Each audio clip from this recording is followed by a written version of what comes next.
महाविकास आघाडीच्या या पत्रकार परिषदेमध्ये मी स्वागत करतो।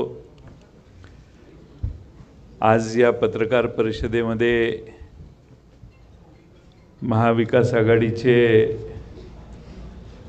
सर्वांचे आमचे नेते आदरणीय पवार साहेब, उद्धवजी ठाकरे साहेब, पृथ्वीराज चव्हाण साहेब, बाळासाहेब थोरात, माननीय संजय राऊतजी, आदित्य ठाकरे, आमचे दोन्ही खासदार देसाई साहेब आणि सावंत साहेब, जितेंद्र आव्हाडजी, विद्याताई चव्हाण, मिलिंद नार्वेकर, सर्वांचंच मी या ठिकाणी स्वागत करतो।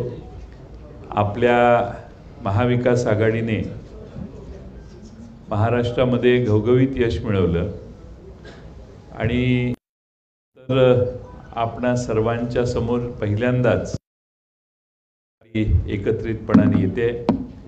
या घवघवीत यशामध्ये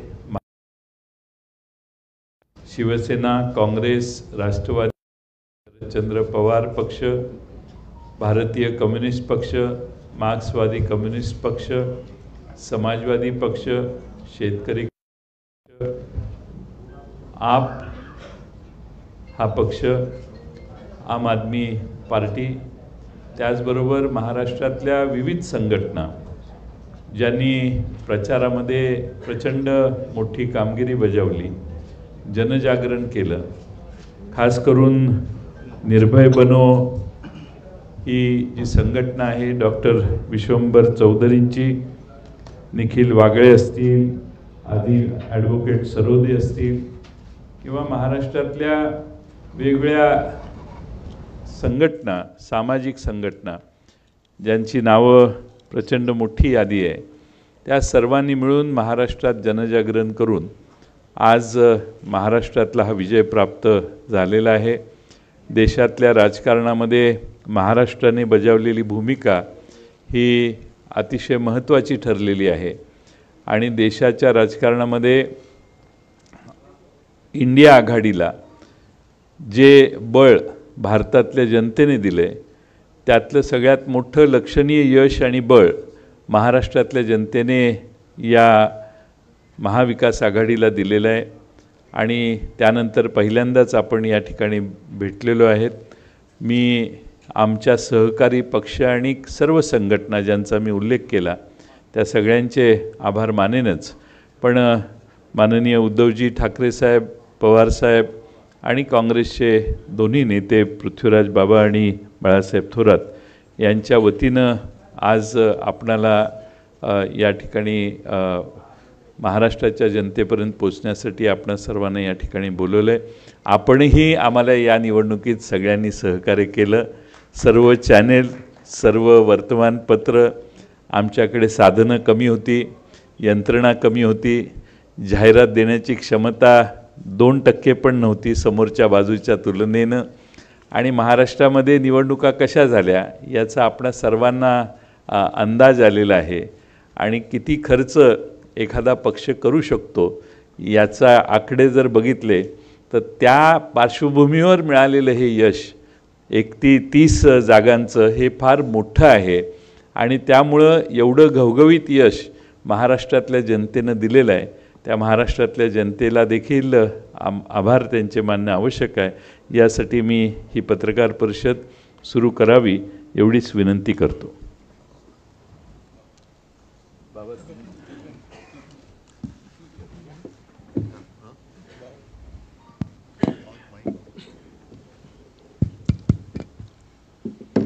आदरणीय पवारसाहेब, उद्धवजी, जयंतराव, बाळासाहेब थोरात, संजयजी, आमचे सर्व नवनिर्वाचित खासदार आणि मीडियाचे सर्व प्रतिनिधी, आत्ताच राष्ट्रवादी काँग्रेसचे अध्यक्ष जयंतराव पाटील यांनी आपल्याला सांगितल्याप्रमाणे ही पत्रकार परिषद महाराष्ट्राच्या जनतेचे आभार मानण्याकरता आम्ही आयोजित केलेली आहे। महाराष्ट्राच्या जनतेचा या देशातील लोकशाही वाचवण्यामध्ये ज्या देशातील जनतेने जे मतदान केले आहे त्यापैकी महाराष्ट्राच्या जनतेचा फार मोठा आणि सिंहाचा वाटा आहे। महाविकास आघाडीला अगदी निर्णायक बहुमत दिलेलं आहे आणि त्याबद्दल महाराष्ट्राच्या तमाम जनतेचे सर्व घटकातून महाविकास आघाडीच्या सर्व उमेदवारांना घवघवीत असा पाठिंबा दिला गेलेला आहे. त्याची परिणिती आपण निकालात पाहिलेली आहे. या निवडणुकीमध्ये आमचे जरी 3 प्रमुख पक्ष असले ते जवळ 30-40च्या वर जनसंघटना, काही छोटे पक्ष, कम्युनिस्ट पक्ष असेल, दोन्ही मार्क्सवादी कम्युनिस्ट, CPI CPM, शेतकरी कामगार पक्ष, आम आदमी पार्टी, अनेक जनसंघटना, समाजवादी पार्टी, सगळ्यांची नावं मगाशी जयंतरावांनी म्हटल्यावर खूप मोठी यादी आहे. आणि त्यामध्ये काही सामाजिक कार्यकर्ते जे कुठल्याही पक्षामध्ये नव्हते त्यांची नावं देखील जयंतरावांनी घेतली. त्या सर्वांनी महाराष्ट्रामध्ये एक वातावरण निर्माण करण्यामध्ये खूप मोठा वाटा उचलला. त्यांचे सर्वांचे धन्यवाद या ठिकाणी मानणं गरजेचं आहे. महाराष्ट्र जनतेनं आज या देशातली लोकशाही, या देशातलं जनतंत्र वाचवण्यामध्ये फार मोठी भूमिका निभावलेली आहे. सिंहाचा वाटा आहे आणि त्या जनतेचे आभार मानण्याकरता मी प्रामुख्याने इथं आलेलो आहोत. त्याचबरोबर आपल्या सर्वांचेही धन्यवाद. आपण ही खूप लांबलेली निवडणूक, जवळजवळ 2-1 महिन्यापर्यंत लांबलेली निवडणूक आपण सर्वांनी कव्हर केली. जनतेपर्यंत आमचे विचार पोचवायचा प्रयत्न केला. प्रचंड मोठ्या धनशक्तीच्या विरोधात आम्हाला लढावं लागलं. त्याचबरोबर प्रसारमाध्यमांच्यावर कशा प्रकारे दडपण होतं हे आपण चांगल्या प्रकारे जाणता. आणि मग ज्या चौकशी करणाऱ्या संस्था आहेत त्या संस्थाचा ज्या प्रकारे दुरुपयोग झाला, या सर्व गोष्टींना आम्हाला तोंड द्यावं लागलं. पण ते महाराष्ट्राच्या जनतेच्या आशीर्वादाशिवाय शक्य झालं नसतं. आज राज्यातील शेतकरी बांधवांनी देखील सरकारला एक संदेश पाठवलेला आहे. कुठल्याही समाजाला गृहीत धरता कामा नये. आज दुर्दैवानं पूर्वी कधी झालं नव्हतं इतक्या मोठ्या प्रमाणात धार्मिक ध्रुवीकरण करण्याचा प्रयत्न केला गेला आणि त्याला काही यश मिळालं नाही हे या निवडणुकीच्या निकालावरून स्पष्ट झालेलं आहे. या महाराष्ट्राच्या भूमीमध्ये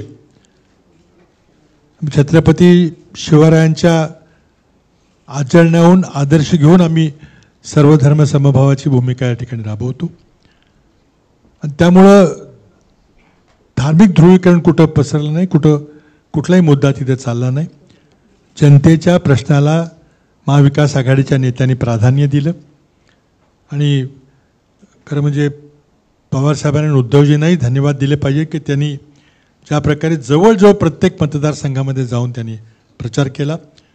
नेत्यांच्यामध्येही चांगलं समन्वय होतं, बूथ लेवलच्या कार्यकर्त्यांच्यामध्येही खूप चांगलं समन्वय होतं आणि त्यामुळं हा आपल्याला इथं परिणाम दिसत आहे. आत्ताच तिन्ही पक्षाच्या नेत्यांची एक प्राथमिक बैठक विधानसभेच्या पार्श्वभूमीवर आमची झालेली आहे म्हटलं तरी काही सुरुवात झालेली आहे. लवकरात लवकर आम्ही विधानसभेच्या दृष्टीने जे काही निर्णय घ्यायचे असतील ते घेणार आहे. पण एक गोष्ट निश्चित आहे की ही विधानसभेची निवडणूक अशाच प्रकारचं आघाडी, जनसंघटना, महाविकास आघाडी सगळे ज्या प्रकारे मी लोकसभेची निवडणूक लढली त्याच प्रकारे त्याच ताकदीनं किंबहुना त्याच्यापेक्षाही अधिक ताकदीनं आम्ही विधानसभेची निवडणूक लढणार आहे. जनतेचे प्रश्न घेऊन लोकांच्या समोर पुन्हा येणार आहेत आणि मला खात्री आहे की ज्या प्रकारे लोकसभेला आपण सर्वांनी महाराष्ट्रातील जनतेने आम्हाला आशीर्वाद दिला त्याचप्रमाणे विधानसभेच्या निवडणुकीमध्ये त्याच्यापेक्षाही अधिक प्रमाणामध्ये आशीर्वाद आम्हाला मिळेल आणि महाराष्ट्रामध्ये सत्ता परिवर्तन निश्चितपणे होईल हे आश्वासन आम्ही आमच्या सर्वांच्या वतीनं आपल्याला देऊ इच्छितो. धन्यवाद. एकच लहानशी गोष्ट सांगायची राहून गेली ती म्हणजे ज्या काही अन्य पक्षाच्या नेत्यांच्या सभा झाल्या त्याच्यामध्ये देशाचे प्रधानमंत्री यांच्या 8 सभा झाल्या आणि एक रोड शो झाला. त्यांच्या या अर्थसभा ज्या ठिकाणी झाल्या आणि रोडशो ज्या ठिकाणी झाला त्या ठिकाणी आम्हा लोकांच्या उमेदवारांना जनतेने फारच मोठ्या प्रमाणात पाठिंबा दिला आणि म्हणून विधानसभेच्या निवडणुकीच्या काळामध्ये प्रधानमंत्र्यांच्या जेवढ्या ज्या जागा व्यक्ती होती तेवढं आमच्या स्पष्ट बहुमताच्या दृष्टीनं अनुकूल वातावरण होईल. त्यामुळं त्यांनाही धन्यवाद देणं हे माझं कर्तव्य समजतं.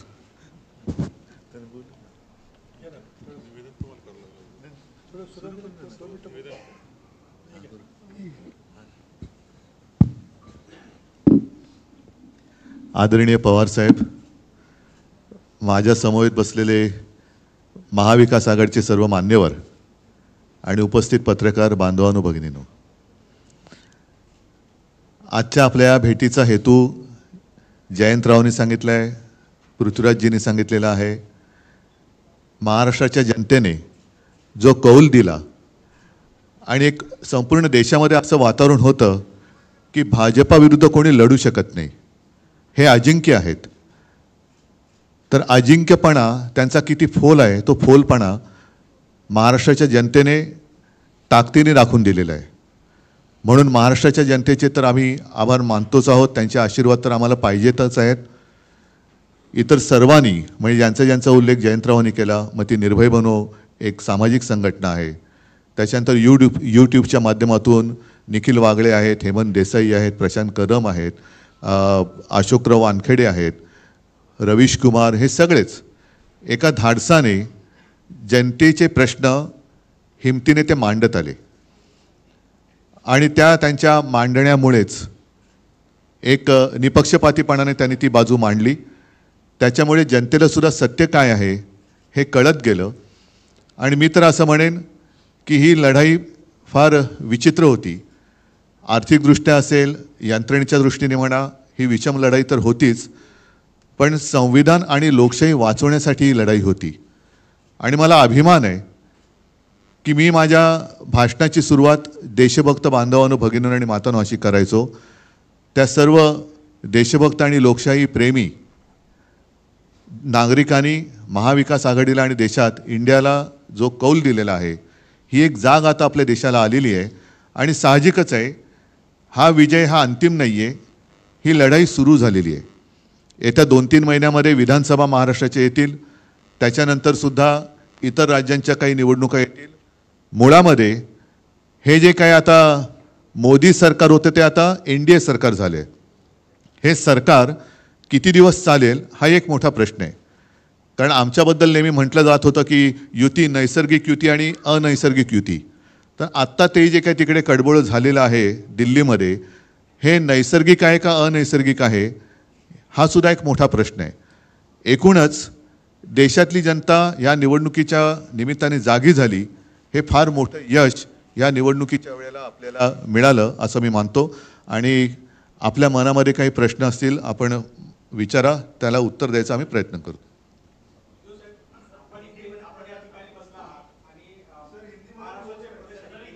हिंदी में बाद में जयंतराव बात करेंगे.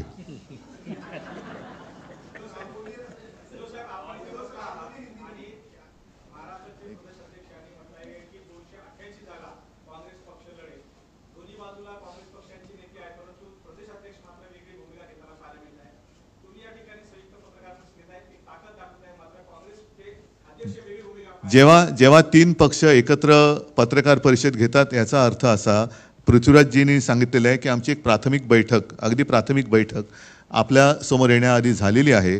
आणि येणारी विधानसभा सुद्धा जे लोक आमच्या सोबत आहेत, महाविकास आघाडी म्हणून आम्ही 3 पक्ष तर आहोतच, पण इतर घटक पक्ष सुद्धा आणि सामाजिक संघटना सुद्धा यांच्या त्यांना सोबत घेऊनच आम्ही लढणार आहोत.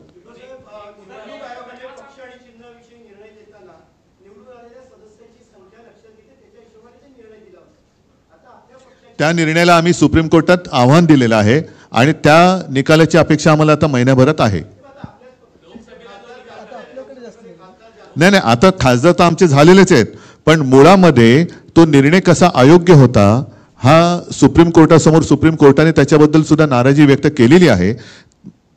म्हणून मला असं वाटतं की येत्या, कारण आता सुट्टी संपले सुप्रीम कोर्टाची, पण येत्या काही दिवसात त्याची निकालाची आम्ही अपेक्षा करतो. पण जनतेच्या न्यायालयामध्ये काय झाले जगाने बघितलेलं आहे.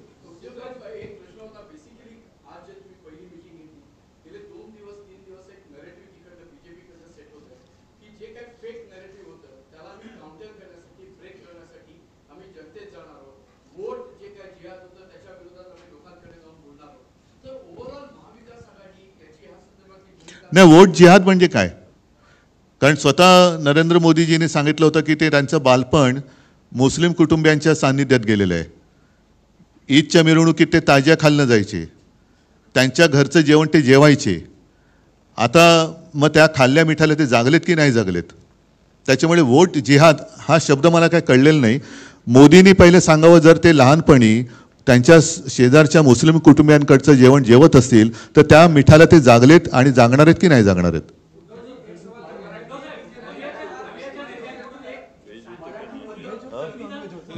नाही, ते मी फक्त मिठाचं बोललोय. मीठ नॉनव्हेज आणि व्हेज दोन्ही जेवणात टाकतात, त्याच्यामुळे ते जेवण काय जेवले ते त्यांनी सांगावं.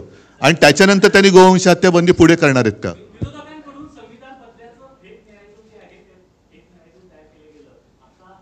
काय, मला परत प्लीज.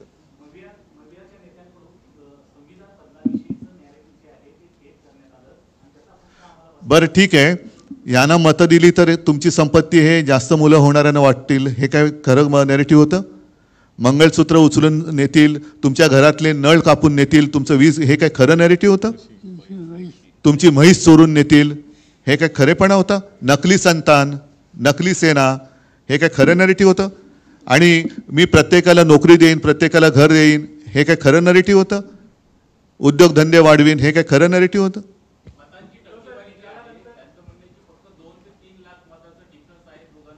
एकूण जर का देशाची लोकसंख्या लक्षात घेतली तर 140 कोटीपैकी मतदानाचा अधिकार वयाप्रमाणे किती लोकांना आहे ह्याचा आकडा मिळेल. आणि त्यापैकी भारतीय जनता पक्षाला किती मतं मिळालेत आणि उरलेली कित्येक कोटी लोकांनी भारतीय जनता पक्षाच्या म्हणजे मोदींच्या विरोधात मतदान केलेलं आहे, ही सुद्धा टक्केवारी सगळ्यांसमोर आली पाहिजे. मला वाटतं बाकीच्यांनी जरा विचार.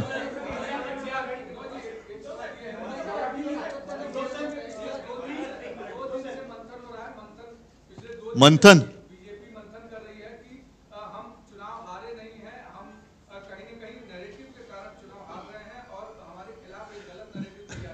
मतलब क्या?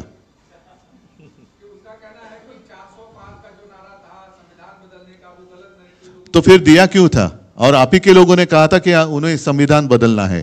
फिर जो उन्होंने नैरेटिव सेट करने की कोशिश की थी, मंगलसूत्र तुमचं चोरणार, वो क्या असलियत थी? अच्छे दिन आएंगे वो तो हम भूल गए, वो नैरेटिव का क्या हो गया? वो 15 लाख रुपए लाने वाले जो 2014 से अगर हम शुरू करें तो कितने नैरेटिव उन्होंने जो किए थे वो सारे झूठे थे. मोदी गारंटी का क्या हो गया? आपके घर से आपकी तोंटी वो निकाल कर लेके जाएंगे, क्या ये संभव है? 20 कनेक्शन काट दिया जाएगा, क्या ये संभव है? तो ये झूठ नहीं था. हाँ, एक मिनिट जरा मराठी.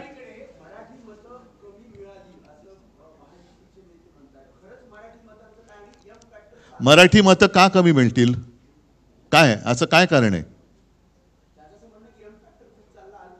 एम म्हणजे मराठी आलंच ना, एम मध्ये मराठी नाहीत, एम फॅक्टर. आणि मी तुम्हाला सांगतो, यावेळेला आम्हाला, मी अभिमानाने सांगेन की लोकशाही वाचवण्यासाठी सर्व धर्मियांनी मतदान केलं. त्याच्यात माझे मराठी तर आहेतच, हिंदूसुद्धा आहेतच, मुस्लिमसुद्धा आहेतच, ख्रिश्चन आहेतच, शीख आहेत, इतर सर्व. आणि तुम्हाला काय वाटतं, रक्त सांडून मिळवलेली मुंबई मराठी माणसांनी त्यांच्या डोळ्यात देखत जर लुटली जात असेल तर अशा वेळेला मराठी माणूस लुटणाऱ्याला मत देईल. महाराष्ट्र आणि मुंबईतला मराठी माणूस मुंबई आणि महाराष्ट्र लुटणाऱ्याला कदापि झोपेत सुद्धा मत नाही देणार. त्याच्यामुळे अजूनही भारतीय जनता पक्षाला वास्तवाची जाणीव आली नसेल तर मग त्याला निवडणुकीच्या निकालाच्या विस्तवाला सामोरं जावं लागेल.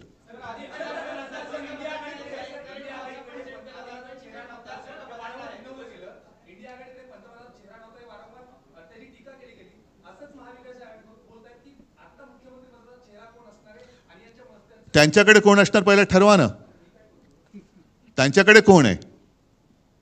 आता प्रश्न त्यांच्याकडे पण आहे. कारण मला आठवते मी मुख्यमंत्री असताना देवेंद्र फडणवीसांनी ते काय म्हटलं होतं, ते वसली 3 गावं, 2 काय, एक वसेची ना. आता हालत त्यांची तशीच आहे. तिन्हीच्या तिन्ही ओसाड आहेत, एक सुद्धा बसत नाहीये. अरे मला बाकी जरा बाकी पवार साहेब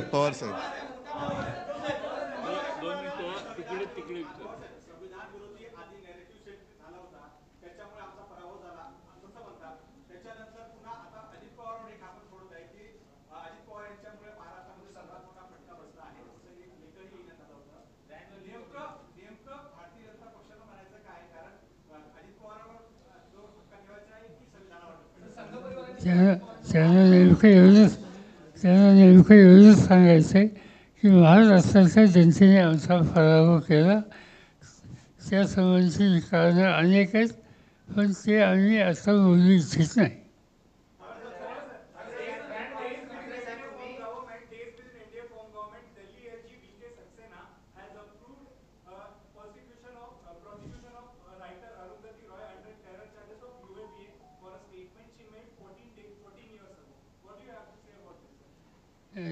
जे काय आता स्टेटमेंट त्यांनी केलं इतक्या जुन्या काळाचं, ते काढून आता जी कारवाई केली जाते ती अगदी पूर्णपणानं सत्तेचा गैरवापर आहे. आणखीन एक गोष्ट अशीच या ठिकाणी झाली की काही लोकांच्या बाबतीत तुम्ही आणि काही लोकांच्या यापूर्वी केसेस केलेल्या होत्या, त्यातल्या काही लोकांना कोर्टाने जामीन दिला, पण त्याच्यामध्ये अनेक लोक कारण नसताना आरोपाशिवाय आधीच तुरुंगामध्ये आहेत. याचा अर्थ सरळ हा सत्तेचा गैरवापर आहे. आणि या सत्तेच्या गैरवापराच्या संबंधी या निवडणुकीमध्ये लोकांनी जी काही भूमिका घेतली त्याच्यातून शहाणपणा शिकतील अशी अपेक्षा होती, पण तो काही शहाणपणा शिकलेला दिसत नाही. आणि त्यामुळं आणखीन 3-4 महिन्यांनी लोकांच्या समोर जायची संधी ज्यावेळी मिळेल त्यावेळी लोक त्याचा पूर्णपणानं विचार करून ठोस निर्णय घेतील.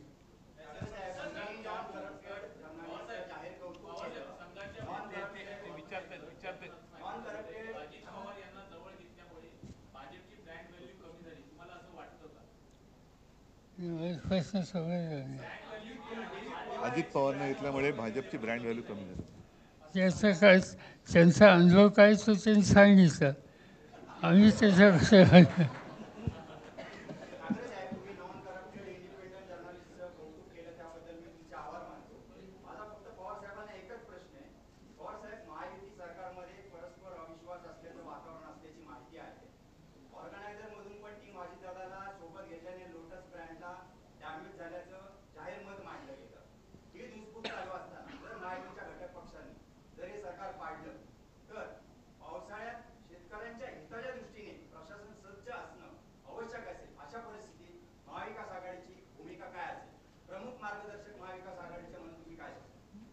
साधी ही गोष्ट आहे की आम्हा लोकांच्या हातामध्ये आज तर काही महाराष्ट्राची सत्ता नाही आहे. आज सत्ताच कुणाच्या हातातही काही सांगायची गरज नाही. आणि तुम्ही म्हणता तशी परिस्थिती आज तातडीने येईल असं दिसत नाही. आणि तर आम्हाला आनंद आहे.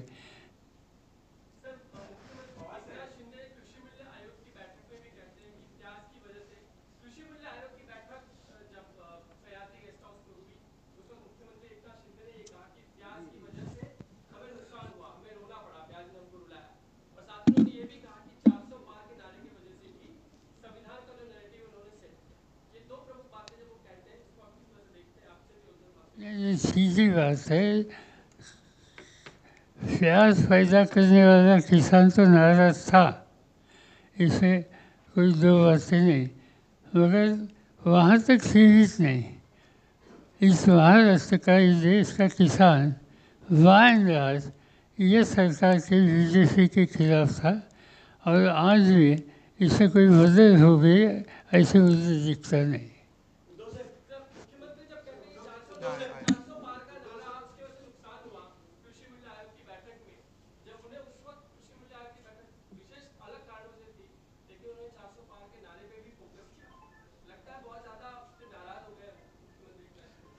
छोड़ो, हर एक का अनुभव अपने पास होता है।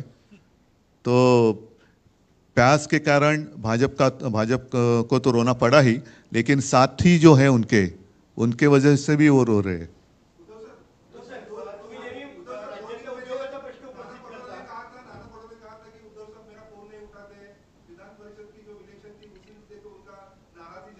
तो झाला, विषय संपला। त्याच्यानुसार आम्ही निर्णय पण घेतला। कोकण पदवीधर मतदारसंघामध्ये आम्ही काँग्रेसला तिघांनी मिळून, म्हणजे दोघांनी, काँग्रेस व्यतिरिक्त आम्ही दोघं आहोत आणि बाकीच्यांनी पाठिंबा दिलाय। आणि इतर 3 जागांमध्ये काँग्रेस राष्ट्रवादीने आम्हाला पाठिंबा दिला। आरोप नाही, वस्तुस्थिती आहे।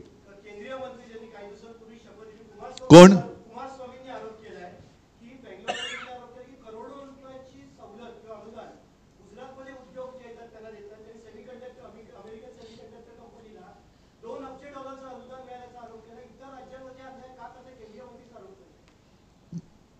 मग मी काय उत्तर देऊ?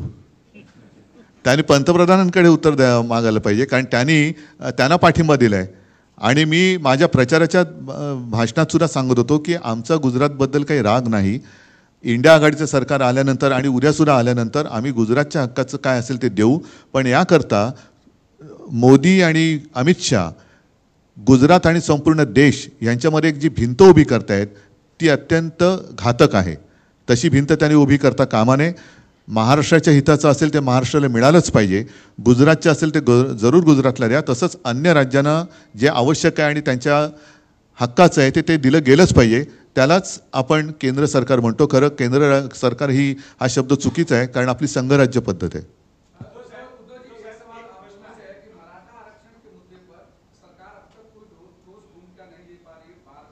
हम सरकार में नहीं है, जिनके हाथ में सरकार है उनको पूछो।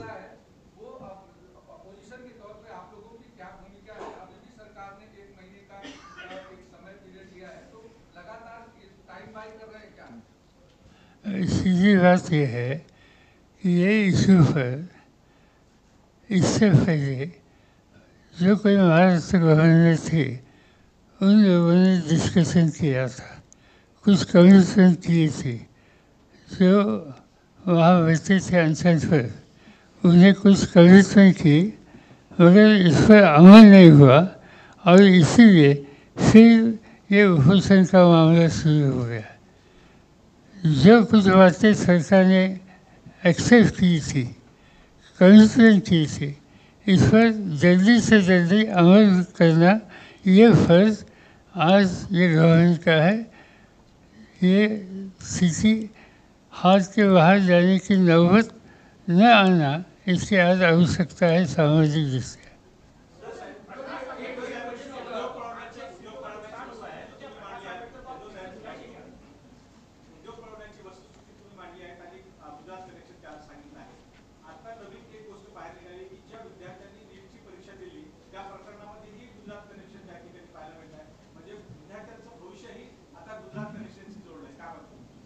नाही, म्हणूनच मी म्हटलं ना की हा जो त्यांचा काही अट्टाहास आहे, त्यांना 10 वर्षात समजायला पाहिजे होतं की संपूर्ण देशाने त्यांना पंतप्रधान पद दिलं होतं।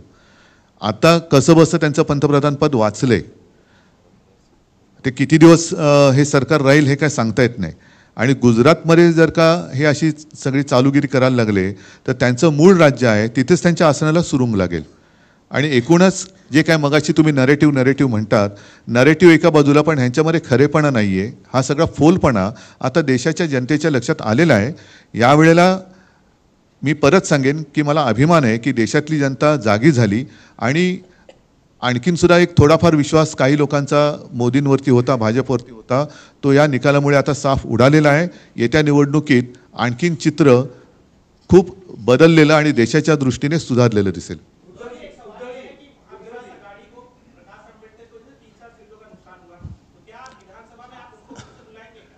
देखो, पहले ही जैसे जयंतराव जी ने कहा, जितने लोग हमारे साथ अभी रहे और उन्होंने संघर्ष किया, हम उनको लेकर आगे जाएंगे।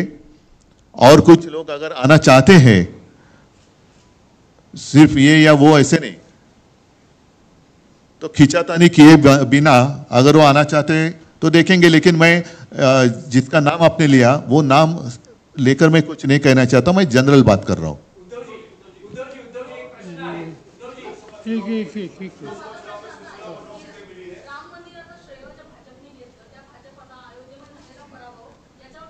एकच तुमच्या लक्षात असेल, मी 22 जानेवारीला काळाराम मंदिरात गेलो होतो आणि 23 जानेवारीला ज्या दिवशी शिवसेना प्रमुखांचा जन्मदिवस असतो तेव्हा नाशिकच्या सभेत मी म्हटलं होतं की आम्हाला भाजपा मुक्त राम पाहिजे. तो भाजपा मुक्त राम अयोध्यावासियाने आणि उत्तर प्रदेश जिथे जिथे प्रभू रामचंद्राचं वास्तव्य होतं तिथे तिथे भाजपाने सपाटून मार खाल्लेला आहे. म्हणजे आता भाजप मुक्त राम झालेला आहे.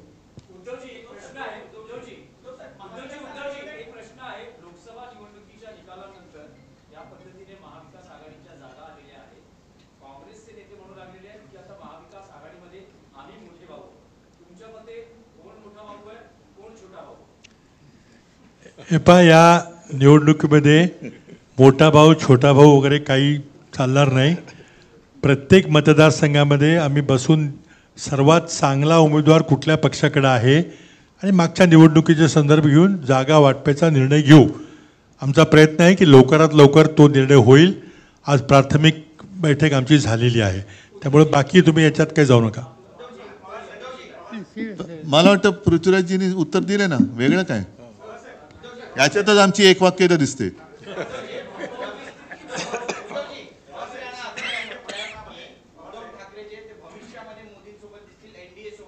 कोण ठीक आहे.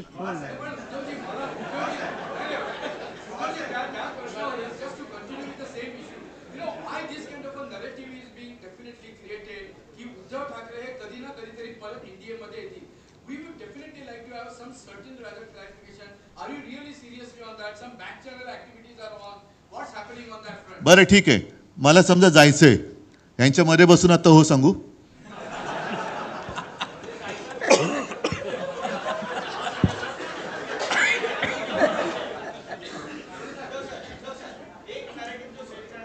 अरे तुम्ही नरेटिव्ह तुम्ही खरेटिव्ह वरती आहात.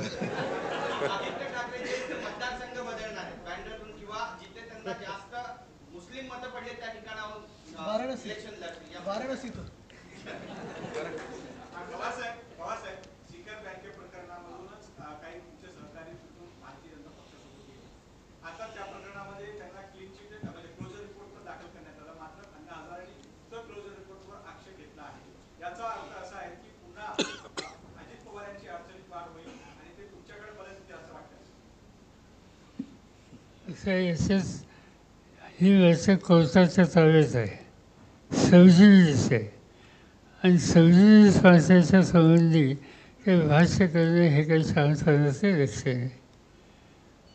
हजारेंना जे काही त्यांची तक्रार आहे ती तक्रार मांडण्याचा त्यांचा अधिकार आहे. त्याच्यात काय निर्णय होतो तो बघू आणि नंतर ठरवू.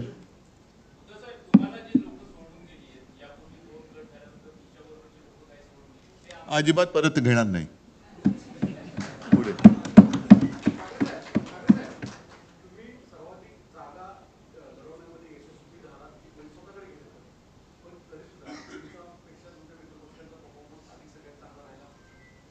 सांगू का, एक जुनं गाणं आहे,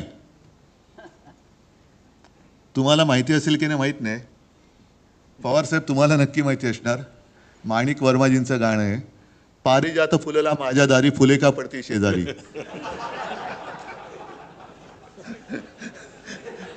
पण तरी देखील आम्ही पारिजातकाला खत पाणी घालायचं काही सोडणार नाही.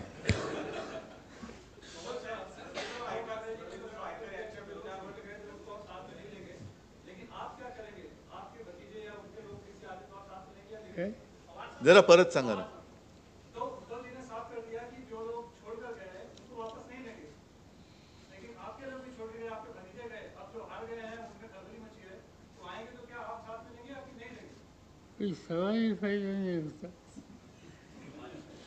बघा याच्यामध्ये एक सॉरी पवार साहब, एकच मिनट नहीं, एक ही मिनट.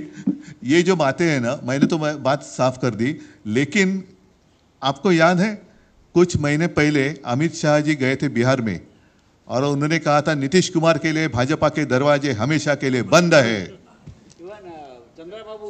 चंद्रा बाबू जी के लिए भी बंद है.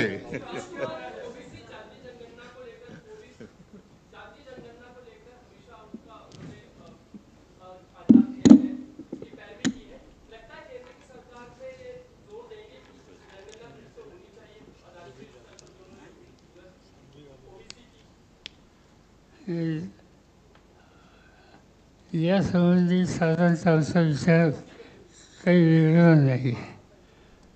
जातीवर आधारित जनगणना या देशात होण्याची आवश्यकता आहे आणि त्याबद्दल सर्वसाधारणपणे आम्हा सगळ्यांच्यात एकवाक्यता आहे.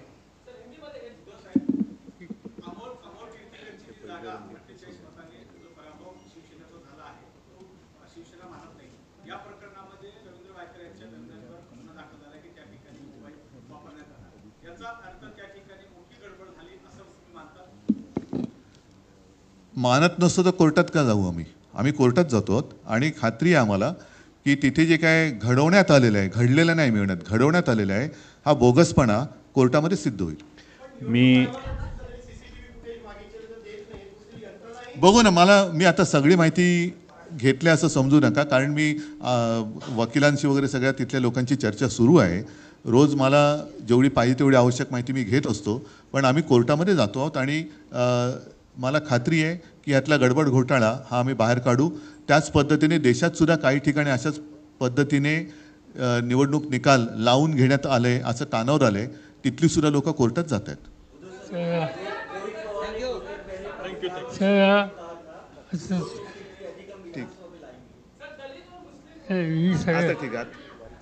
थोडा कुछ आगे के लिए बाकी आपण एवढ्या मोठ्या संख्येने आलात त्याबद्दल आम्हाला मी आपल्या सुरुवातीला जे करायचं होतं ते शेवटी करतो. आदिती नलवडेंना मी विनंती करतो की उद्धवजी ठाकरे साहेबांचं स्वागत त्या करतील. आम्ही होस्ट आहे.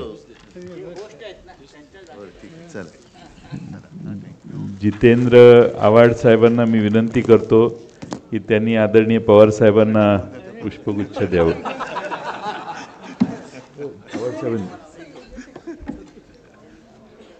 विद्याताई चव्हाण यांना मी विनंती करतो की पृथ्वीराज चव्हाण साहेबांना त्यांचं स्वागत करावं. क्लाइड कॅस्ट्रो यांना मी विनंती करतो की संजय राऊत यांचं त्यांनी स्वागत करावं.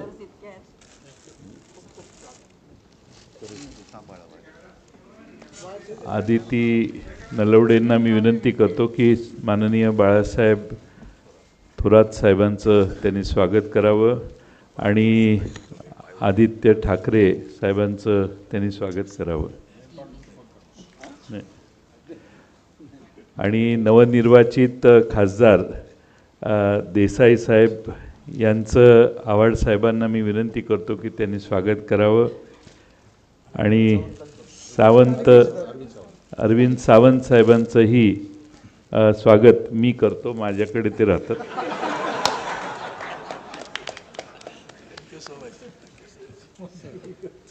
धन्यवाद सगळ्यांना. जय हिंद, जय महाराष्ट्र. धन्यवाद.